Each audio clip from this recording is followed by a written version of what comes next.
आज हम जानने वाले हैं इस संसार की सबसे पहली प्रेम कहानी के बारे में, जिसमें न कोई शर्त थी, न कोई बंधन, बस एक दृढ़ता थी, एक श्रद्धा थी।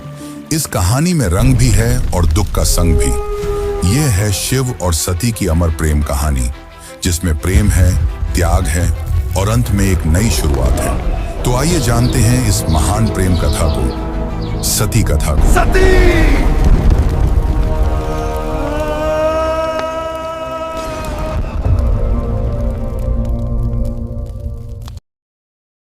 सृष्टि के आरंभिक काल की बात है, जब ब्रह्मा ने अपने मानस पुत्रों को रचा।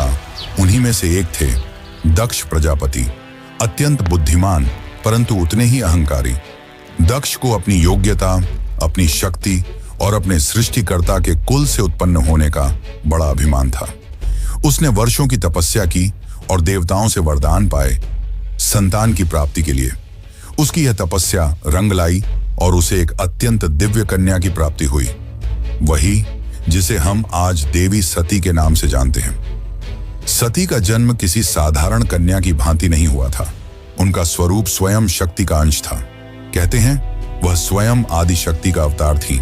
दक्ष को अपनी पुत्री पर गर्व था, लेकिन साथ ही उसके मन में एक अभिलाषा थी कि वह अपनी इस कन्या का विवाह किसी महान देवता, किसी वैभवशाली राजकुमार या किसी प्रतिष्ठित गृहस्थ से करेगा। उसे यह कल्पना भी नहीं थी कि उसकी पुत्री का हृदय वहां बन चुका है, जहां वैभव का कोई मोल नहीं, जहां वैराग्य ही आभूषण है, भगवान शिव। देवी सती बचपन से ही विचित्र स्वभाव की थी। अन्य कन्याओं की तरह ना तो उन्हें श्रृंगार में रुचि थी, ना ही राजसी जीवन की भव्यता में। जब जब वह शिव की चर्चा सुनती, जब किसी आर्षि द्वारा शिव की महिमा का वर्णन होता, उनका हृदय गहरे भावों से भर उठता। शिव जो श्मशानवासी हैं, जो मृग चर्म धारण करते हैं, जो भस्म रमाते हैं और सर्पों को आभूषण की तरह पहनते हैं। आम कन्याओं के लिए यह भय का कारण होता, पर सती के लिए यही शिव उनके अंतर्मन में बस चुके थे। धीरे धीरे यह आकर्षण भक्ति में बदला और भक्ति प्रेम में। अब सती का एक ही लक्ष्य था, शिव को पति रूप में प्राप्त करना। पर यह मार्ग आसान नहीं था। जब दक्ष को सती की इच्छा का आभास हुआ तो वह क्रोधित हो उठा। उसकी आंखों में तो शिव एक जंगल में भटकने वाले योगी मात्र थे। उसने सती को समझाने का प्रयास किया कि वह किसी योग्य, राजसी और सम्माननीय वर को चुने, पर सती अब निर्णय कर चुकी थी। उन्हें किसी धन, वैभव या पद की आवश्यकता नहीं थी। उन्हें चाहिए था वह परम पुरुष जो संन्यास में भी पूर्ण है, जो मौन में भी संपूर्ण है। और इसी लक्ष्य के लिए सती ने आरंभ की कठोर तपस्या। पर्वतों की गुफाओं में प्रचंड वायु और वर्षा के बीच सती ने भोजन तक त्याग दिया। उन्होंने पृथ्वी पर बैठकर खुले आकाश में बिना निद्रा के केवल शिव के ध्यान में लीन रहकर दिन, सप्ताह और महीनों का तप किया। देवताओं तक को आश्चर्य हुआ कि एक कन्या इतनी कठोर तपस्या कैसे कर सकती है। और जब उनकी तपस्या की अग्नि ने त्रिलोक को प्रभावित करना शुरू किया, तब अंततः भगवान शिव ने उनकी भक्ति को स्वीकार करने का निर्णय लिया। पर यह तो आगे की कथा है। अभी तो एक पिता के अहंकार और एक पुत्री के समर्पण की टकराहट शुरू हुई है। जहां एक ओर दक्ष चाहता है कि सती उसके राजनैतिक सपनों की सीढ़ी बने, वहीं दूसरी ओर सती हर सांस के साथ शिव का नाम जपती है। यही संघर्ष इस प्रेम कथा की पहली चिंगारी है, एक ऐसी चिंगारी जो आगे चलकर एक भीषण अग्निकांड बन जाएगी। सती अपनी तपस्या में लीन थी। उनका एकमात्र उद्देश्य था शिव की प्राप्ति। अनंतः उनकी भक्ति से प्रसन्न होकर शिव प्रकट हुए। शिव मुस्कुराए और एक क्षण में वह उस तपस्विनी के समक्ष प्रकट हो गए। जैसे ही सती ने अपनी आंखें खोली, उनके सम्मुख खड़े थे वही जिनके लिए उन्होंने सब कुछ त्याग दिया था। शिव ने उनके तप, प्रेम और अटल श्रद्धा को देखा और कहा, हे देवी, तुम्हारा प्रेम मुझे बाध्य करता है। आज मैं तुम्हें अर्धांगिनी के रूप में स्वीकार करता हूं। इस वचन के साथ पूरे ब्रह्मांड में आनंद की लहर दौड़ गई। देवताओं ने पुष्प वर्षा की और फिर आया वह शुभ दिन जिसका साक्षी स्वयं ब्रह्मा, विष्णु और सारे लोग हुए। शिव और सती का दिव्य विवाह। शिव बारात लेकर स्वयं कैलाश से निकले, पर यह कोई साधारण बारात नहीं थी। इसमें भूत, प्रेत, पिशाच, नाग, सिद्ध, योगी, अर्षि, देवता सब सम्मिलित थे। शिव की सवारी नंदी थी, शरीर पर भस्म, जटा से गंगा, गले में नाग। यह स्वरूप देख सभी स्त्रियां भयभीत हो उठी, पर सती के चेहरे पर गर्व था। उन्हें अपने शिव पर गर्व था। वैभव नहीं, सत्य का स्वरूप थे वह। विवाह का आयोजन राजसी नहीं था, पर दिव्यता से भरा हुआ था। स्वयं ब्रह्मा ने मंत्रोच्चारण किया, विष्णु ने कन्यादान किया और समस्त लोगों ने इस मिलन का स्वागत किया। यह केवल दो आत्माओं का नहीं, सृष्टि के दो मूल तत्वों शिव और शक्ति का मिलन था। लेकिन इस भव्य विवाह में एक स्थान रिक्त रहा। सती के पिता दक्ष प्रजापति, वह नहीं आए, ना ही कोई संदेश भेजा, ना ही कोई आशीर्वाद, क्योंकि उनके लिए यह विवाह एक अपमान था, एक चुनौती उनके अभिमान को। उनके अनुसार यह मिलन योग्य नहीं था। और यहीं से प्रारंभ हुआ उस अग्निकथा का बीज, जो आगे चलकर पूरे यज्ञ को जला देगा। समय धीरे धीरे बीतता है। कैलाश पर्वत पर प्रकृति की गोद में शिव और सती अपना वैवाहिक जीवन शांतिपूर्वक और आनंद से व्यतीत कर रहे हैं। कैलाश की गुफाएं, मंदाकिनी की कलकल धारा और बर्फीली हवाएं सब साक्षी थीं उस दिव्य प्रेम की, जो समय और शब्दों से परे था। लेकिन इसी बीच एक और स्थान पर कुछ और ही चल रहा था, राजा दक्ष के मन में। सती के शिव से विवाह को वह अभी तक स्वीकार नहीं कर पाया था। हर बार जब कोई शिव की महिमा का गुणगान करता, दक्ष की भौहें तन जाती। उसे लगता कि शिव ने उसकी पुत्री को अपनी योग्यता से नहीं, किसी छल से प्राप्त किया है। वह अपनी सत्ता, अपना रुतबा, अपनी श्रेष्ठता सिद्ध करना चाहता था, और उसी घमंड ने उसे एक विशाल यज्ञ के आयोजन की प्रेरणा दी। दक्ष ने यज्ञ का आयोजन बड़ी धूमधाम से किया। ऐसा यज्ञ जिसमें समस्त देवताओं, ऋषियों, सिद्धों और लोकपालों को निमंत्रण भेजा गया। ब्रह्मा से लेकर इंद्र तक हर कोई आमंत्रित था, परंतु एक नाम उसमें अनुपस्थित था, महादेव शिव का। यह कोई भूल नहीं थी, यह था दक्ष का जानबूझकर किया गया निर्णय। उसने शिव को निमंत्रण नहीं भेजा, क्योंकि उसका अहंकार उसे यह स्वीकार नहीं करने देता था कि उसकी पुत्री ने उस योगी से विवाह कर लिया, जो ना कोई राज्य रखता है, ना कोई वस्त्र, और जो श्मशान का वासी है। दक्ष को लगता था कि शिव को यज्ञ में आमंत्रित करना उसके सम्मान के विरुद्ध होगा। जब यज्ञ की तैयारियां चल रही थीं, उसी समय सती ने इस आयोजन की बात सुनी। किसी ने उनसे कहा, माता, आपके पिता दक्ष ने एक महान यज्ञ का आयोजन किया है, जिसमें सारे देव, ऋषि और ज्ञानी आमंत्रित हैं।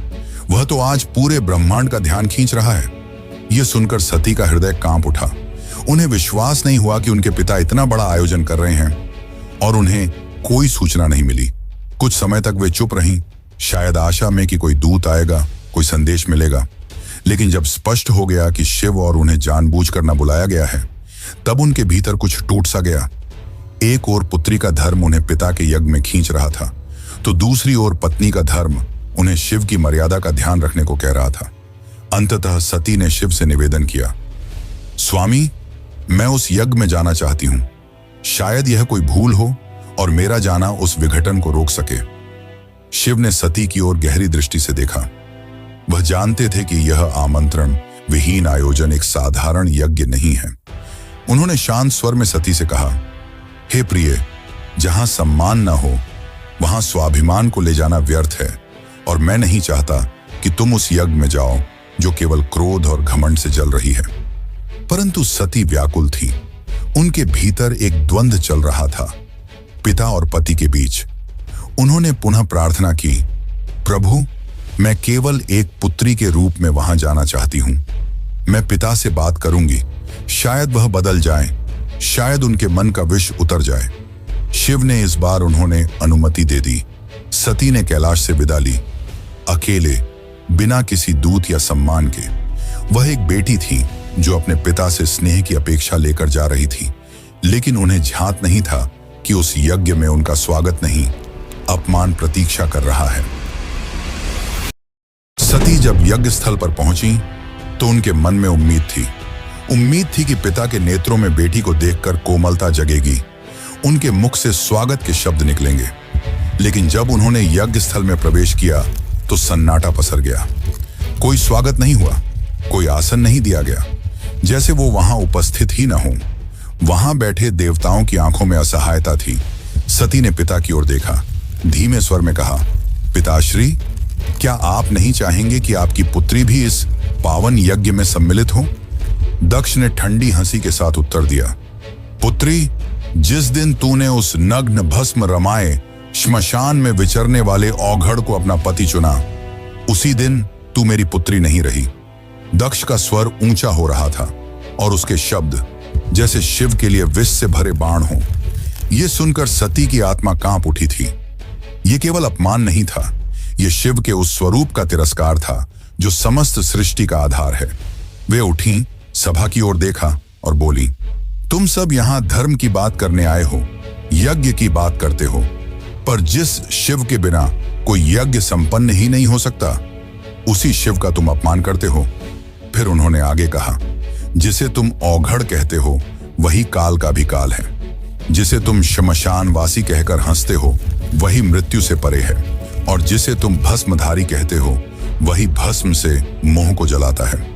उनकी आंखों में आंसू थे, लेकिन स्वर तेज था, ऐसा तेज कि स्वयं देवता भी सिर झुका लें। सभा स्तब्ध थी, कोई उत्तर नहीं दे सका, लेकिन सती का हृदय अब टूट चुका था। उन्होंने कहा, जिस शरीर ने आज मेरे प्रभु का अपमान सुना है, वह शरीर अब इस संसार के योग्य नहीं। और वे सीधे यज्ञ कुंड की ओर बढ़ी। वहां उपस्थित देवता उन्हें रोकना चाहते थे, पर सती अब कोई नारी नहीं थी, वह साक्षात अग्नि बन चुकी थी। उन्होंने अपने नेत्र बंद किए, शिव का स्मरण किया और अग्नि में कूद गईं। उनके चेहरे पर भय नहीं था, बल्कि एक शांति थी, एक समर्पण था जो पूरे यज्ञ मंडप को झकझोर गई। अब इस यज्ञ की अग्नि से वो तूफान उठने वाला था जो पूरे को तबाह कर सकता था। तो चलिए अब जानते हैं आगे की कथा। लेकिन उससे पहले अगर आपको वीडियो अच्छी लग रही है तो वीडियो को लाइक जरूर करें और कमेंट में लिखें, हर हर महादेव। कैलाश पर शांति थी, पर वह शांति तूफान से पहले की थी। जब भगवान शिव को यह ज्ञात हुआ कि उनकी अर्धांगिनी अग्नि में समर्पित हो गई, तो उनके हृदय में तूफान उमड़ पड़ा। आंखों में वेदना, मन में शून्यता और आत्मा में आग। ये वो शिव थे जिनका क्रोध ही प्रलय कहलाता है। शिव अपनी समाधि से उठे, उनकी जटाएं लहराईं, नेत्र रक्तिम हो उठे और सारा ब्रह्मांड कांप उठा। फिर अपने दोनों हाथों से अपनी जटाएं पकड़ी और उन्हें पृथ्वी पर पटक दिया। उसी क्षण पृथ्वी फटी और उस क्रोध की ज्वाला से प्रकट हुआ एक रूप, भयंकर, तेजस्वी और अजेय, वीरभद्र। वीरभद्र कोई सामान्य योद्धा नहीं था, वह शिव के विकराल रूप का अंश था। उसका शरीर अग्नि सा दीप्यमान था, आंखों में प्रतिशोध की ज्वाला, हाथ में तलवार। उसका प्रकट होना सृष्टि के संतुलन को डगमगाने लगा था। वीरभद्र प्रचंड गति से दक्ष के यज्ञ की ओर बढ़ चला। जिस दिशा में वह चलता, धरती कांपती, आकाश बदलता और देवताओं के हृदय कांप उठते। जैसे ही वीरभद्र यज्ञ स्थल पर पहुंचा, आकाश में अंधकार छा गया और वीरभद्र प्रकट हो चुका था। उसकी उपस्थिति मात्र से यज्ञ की अग्नि थर्रा उठी। वह बिना रुके आगे बढ़ा। पहले यज्ञ वेदी को तोड़ा, फिर वेद पाठ करने वाले ब्राह्मणों को हटाया। उसकी आंखों में एक ही लक्ष्य था, दक्ष। वीरभद्र के सामने कोई नहीं टिक सका। वह अकेला था, परंतु अजेय। उसके प्रत्येक प्रहार में शिव का शाप था और हर गर्जना में सती का विलाप। अंततः वह दक्ष के सामने पहुंचा। दक्ष अब भी अपने अभिमान में डूबा था। वह चिल्लाया, मैं यज्ञ करता हूं, मुझे कोई छू नहीं सकता। वीरभद्र ने उसकी आंखों में देखा और कहा, तू पिता कहलाने योग्य नहीं। आज तुझे उसी अग्नि में भस्म करूंगा जिसमें तूने धर्म का मजाक उड़ाया। और एक ही झटके में वीरभद्र ने अपनी तलवार से दक्ष का सिर धड़ से अलग कर दिया। पूरी सभा में सन्नाटा छा गया। देवता स्तब्ध रह गए। यज्ञ की अग्नि बुझ गई और पृथ्वी पर सिर्फ राख रह गई। वो राख जो अहंकार, अधर्म और अपमान की अंतिम परिणति थी। वीरभद्र शिव की आज्ञा पूरी कर चुका था, पर यह कहानी यही नहीं रुकती।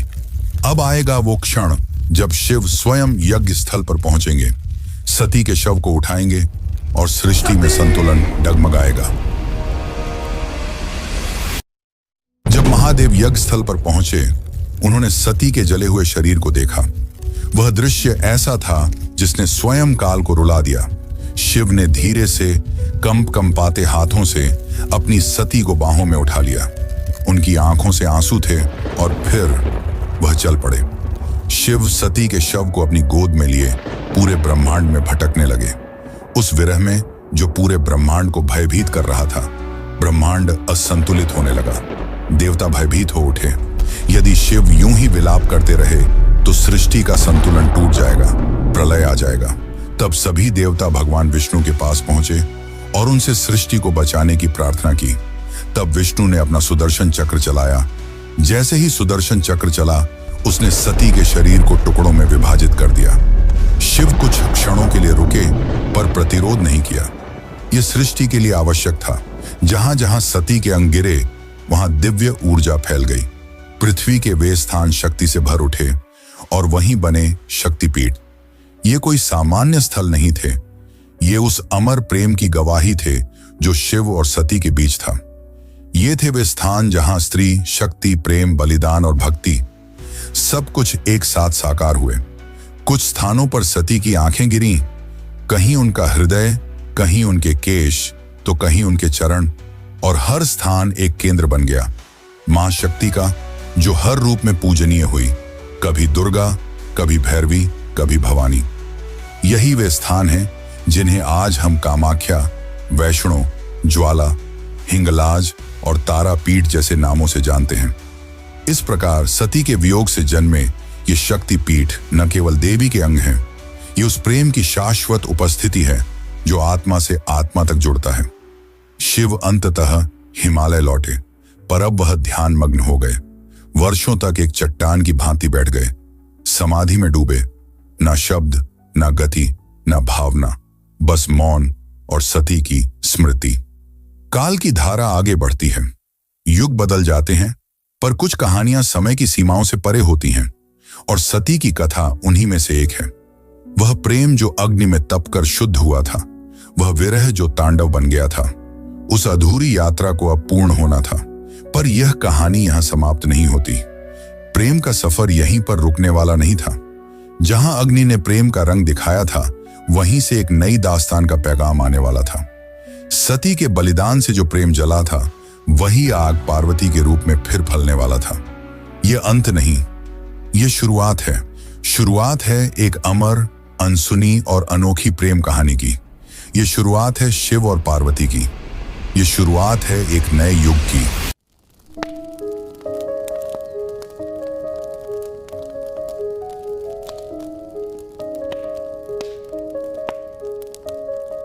दारुण करुण सत्य सारिका अपरिजय शिवरायिका अबला जडपथिर पालिका हरदासिका सदारिका बलनि कुशैकराग्रा नक्तिन रत्ना भवसारिका किनकर्तास्मान स वैष्णव जल्पतो किनो प्रमुञ्च प्रतिधृतनयना मृदता बलनि किमु बिभ्रता किना प्रशम्य विषकञ्जकं नरमतः सदा सेनादिशति वेदसमर्यां धरे दूरनुभवा पवनिर्वणसुता विनिगीर्यमाण सर्गा सर्वयस्तोमिनी मता किञ्चयोदास्यमभ्या खिन्ना हार्दकुक्तिजातयानं हन्ति त्रच्छ्रुतिबद्धप्रजल्पं क्रुद्धा धरे दुरनुभवा भवनिर्वणसुता हृदि धृतनयनमृदता बलनि किं बिभ्रतः किन प्रशम्य विषकञ्जकं नर्मतः सदा सेनादिशति वेदसमर्या